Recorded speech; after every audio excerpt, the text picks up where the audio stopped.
Señor mío y Dios mío, creo firmemente que estás aquí, que me ves, que me oyes. Te adoro con profunda reverencia. Te pido perdón de mis pecados y gracia para hacer con fruto este rato de oración. Madre mía Inmaculada, San José mi Padre y Señor, Ángel de mi guarda, intercedan por mí. Seguro a ti también te habrá llegado la semana pasada, sobre todo el domingo de la Resurrección del Señor, aquel videíto de WhatsApp que aparecen muchas personas viendo su celular y reaccionando de maneras muy diversas, pero todos con grandísima alegría, con grandísima emoción. Unos saltan, otros gritan, otros lloran, y tú estás así como esperando a ver qué es lo que les hace emocionarse tanto, y al final te das cuenta de que el motivo de su felicidad es que Jesús ha resucitado. Es creativo, está bien hecho, pero ahora imagínate de verdad la reacción de los primeros cristianos que habían conocido, tratado, vivido con Jesús. Yo me imagino pues que esa sería su actitud, llena de alegría, y se verían en la calle, en el pozo, en la tienda, y unos a otros se abrazarían llenos de alegría, expresando su emoción porque Jesús está de nuevo entre ellos, está vivo. No se cansarían de repetirlo unos a otros: fulanito, Cristo ha resucitado; fulanita, el Señor ha resucitado. Y ellos contestarían: sí, realmente ha resucitado. Es verdad, el Señor resucitó, pero no es un hecho del pasado. Jesús ha resucitado para que tú y yo también resucitemos. Es lo que decía el Papa Francisco esta mañana en su homilía celebrando la misa de la Divina Misericordia. Me fascinó, no tiene desperdicio, y hacía referencia al encuentro de Jesús con Tomás Apóstol. ¿Recuerdas cómo la primera aparición de Jesús no había estado Tomás? Y al volver, llenos de alegría, le dijeron los apóstoles: Jesús ha resucitado. Y él no les creía. Le decía: si yo no meto mis dedos en las llagas de sus manos y mi mano en su costado, no creeré.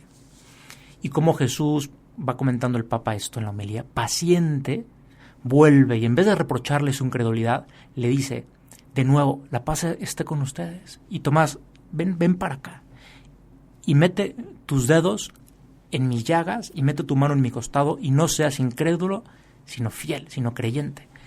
Y entonces, decía el Papa, Tomás experimentó ya no solo la alegría de la resurrección de Cristo, como los otros 10, sino también la alegría de la misericordia y del amor grande y de la paciencia y del cariño de Jesús por cada uno de nosotros, cuando a veces nos quedamos un poco rezagados. Y entonces exclamó Tomás con esa preciosa frase que seguimos usando para comenzar nuestra oración de todos los días: Señor mío y Dios mío. Y el Papa empezaba su homilía justo así: el domingo pasado celebramos la resurrección del Maestro y hoy asistimos a la resurrección del discípulo. Pues tú, Señor, has resucitado para que donde había oscuridad ahora haya luz, para que donde había tinieblas brille ahora el sol, para que donde había muerte vuelva a haber vida. La resurrección de Cristo no es algo que se queda limitado a su persona, ni siquiera fue algo que afectara exclusivamente a esa primitiva comunidad cristiana. Cristo resucitó para todos los hombres de todos los tiempos, y por eso tantas cosas han cambiado desde entonces. Nosotros no nos damos cuenta, pero el sustrato cultural sobre el que vive todo Occidente, al menos, es cristiano. Piensa, por ejemplo, en el Imperio Romano, en esa ciudad de Roma a su cabeza, una ciudad tan degradada, tan lejos de Dios en tantos aspectos. En ella la vida se compraba, se vendía, se usaba, se tiraba, una sociedad en la que la sangre era el plato principal del ocio y del espectáculo. Pues bien, en esa misma sociedad, tan llena de podredumbre y muerte, en esa ciudad que era el símbolo de la degradación, se convirtió apenas 3 siglos después de la resurrección de Cristo en la cabeza de la cristiandad. Cristo resucitó para que donde había antes muerte, ahora haya vida.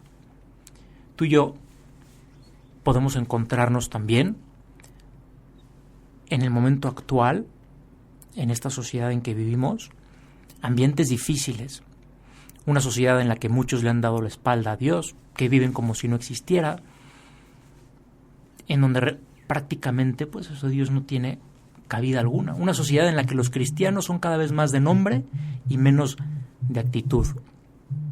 Y donde si tú quieres vivir de manera coherente, eres tachado de exagerado, de fanático y de no sé qué otras cosas más. Es también un tipo como de persecución, ¿no? De una manera más sutil, pero muy posiblemente que por el hecho de querer ser una cristiana, un cristiano coherente, tú mismo, has escuchado algún desprecio, has escuchado alguna burla, algún comentario hiriente. No sé si has estado ya en la ciudad de Roma, pero es una ciudad que deja huella. Si la conoces, habrás disfrutado con su comida, con su historia, con su arte, pero seguramente habrás podido calar un poquito a fondo esto que te estoy contando, que Roma no es una ciudad más por su historia solamente, sino sobre todo es una gran ciudad por Cristo. Roma es la ciudad en la que se palpa la gracia, cómo la gracia de Dios ha sido capaz de cambiar a toda una sociedad que vivía muy lejos de Dios. Pero también es verdad que si esto es así, es porque Dios pudo contar con personas valientes, personas que no tuvieron miedo de hablar y de mostrar a los demás a ese Dios que les había cambiado la vida. Hay una iglesia muy poco conocida porque se abre solo los domingos de 12 a 2. La puedes googlear, es la iglesia de San Stefano en la colina del Celio, una de las colinas romanas, o también llamada San Stefano Rotondo, como fue llamada así por los romanos. Está dedicada al primer mártir, San Esteban. Pero lo más conocido de esta iglesia son los frescos pintados alrededor de la nave circular que dan cuenta de lo terrible que fueron los martirios de los primeros cristianos en Roma. Y es que Roma también es la ciudad de los mártires. Allí, y no solo en el Coliseo, sino en muchas otras partes y en muchos otros circos, como en la colina vaticana, el mismísimo San Pedro, muchos derramaron su sangre por ti, Señor. Y me venía a la cabeza la historia de Junia, una muchacha joven de familia noble de la Roma imperial. Su papá llegó a ser senador, amigo del emperador. Junia, como cualquier niña de su edad, que quizá tendría la tuya, tenía amiga, sobre todo una amiga que se llamaba Marcia. Marcia era más prudente en su juventud que Junia porque era cristiana y no se divertía de cualquier manera. Y eso a Junia le llamaba la atención. La amistad de Marcia se demostró como ninguna otra cuando Junia, la pagana, cayó enferma de lo que parecía lepra, una enfermedad contagiosa y desagradable. Sus papás ni siquiera subían para cuidarla por miedo al contagio y por eso habían contratado una esclava para que la atendiera. Cuando Marcia se enteró, fue a verla enseguida para cuidarla. Era su amiga y no le importaban los riesgos que pudiera correr. Finalmente no fue lepra y Junia se recuperó. Sin embargo, un día, al llegar Junia a su casa, una de las esclavas le dio una carta de Marcia. La carta decía así: Mi querida Junia, qué pena no poder ir a visitarte. Tenía algo muy importante que decirte, pero ahora solo puedo escribírtelo. No sé cómo empezar. Es sobre amor, el amor más grande del mundo, que ha sido mi alegría durante muchos años y la de mi padre también. Ese amor es Jesús. Ya ves, Junia, somos cristianos. Espero que no me odies por eso. Es lo que quería decirte el último día que nos vimos, pero no tuve el valor. Ahora sí tengo ese valor porque mi padre y yo vamos a morir dentro de unas horas por Jesús. Le pido a Jesús que puedas entenderlo. Pensarás que estoy loca, pero amar y seguir a Jesucristo es lo más maravilloso del mundo. Él te da una fuerza y una alegría que no se pueden expresar. Junia, se me caen las lágrimas de los ojos y no quiero estropear este papiro que mi padre me ha conseguido para escribirte. Esta mañana hemos rezado por tu padre, tu madre, tu hermano y también por ti. No te enojes, Junia. Yo he rezado para que algún día tú también conozcas y ames a Jesús. No puedo seguir porque vienen a buscarnos. Espero que mi muerte sea rápida, pero si no lo es, la ofreceré por ti. Adiós, Junia. Firma Marcia. Después de la muerte de Marcia, ella después de la muerte de Marcia, Junia empezó a ir a escondidas a la tumba de su amiga para rezar y llorar. Poco a poco empezó a tener curiosidad del cristianismo, quería saber más, el recuerdo de su amiga se lo pedía. Dios empezaba a acercarse a ella y a ella le dejó entrar. Comenzó a recibir catequesis de una de las esclavas de su padre, que era cristiana, y cada vez fue a más, hasta que pidió bautizarse, sabiendo que eso le traería problemas, y a empezar a vivir su fe. Empezó a ir a misa, empezó a dar la cara, hasta que una conocida la delató. Sus papás fueron a interrogarla. Mira lo que dicen de ti, hija nuestra. Pues es así, padre, soy cristiana. Sus papás no se rindieron y le ordenaron que ofreciera incienso al emperador, pero ella se negó.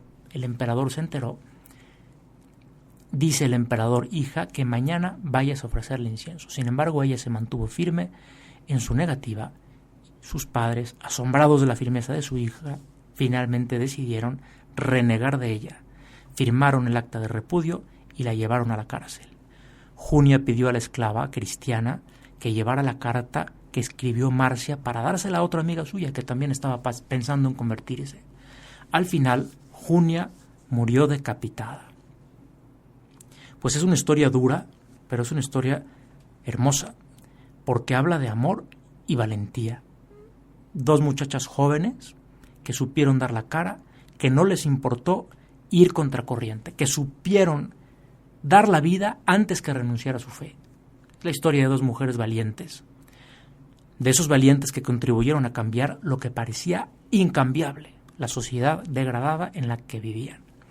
Pues muy probablemente a ti y a mí no nos pida Dios el martirio, pero el Señor en nuestra sociedad, en este siglo XXI, sigue necesitando valientes. Y no te voy a mencionar una lista de cosas en las que sabes que puedes ser valiente y dar la cara por Jesús. Pues vamos a terminar acudiendo como siempre a la Virgen. Jesús ha resucitado y quiere seguir llevando vida y luz a tanta gente, a tantos ambientes en las que el alma de la gente está un poco muerta y hay oscuridad. Pues ojalá en este encierro tengas tiempo de rezar y de verdad no salir igual de como entraste, porque Dios sigue necesitando cristianos que den la cara por Él, cristianos que no se mimeticen con el ambiente. Y tú y yo queremos ser valientes. Vamos a pedírselo a la Virgen. Te pido, Madre, que me ayudes para que tu hijo pueda contar conmigo en este momento en el que Dios necesita valientes. Te doy gracias, Dios mío, por los buenos propósitos, afectos e inspiraciones que me has comunicado en esta meditación. Te pido ayuda para ponerlos por obra. Madre mía Inmaculada, San José, mi Padre y Señor, Ángel de mi guarda, intercedan por mí.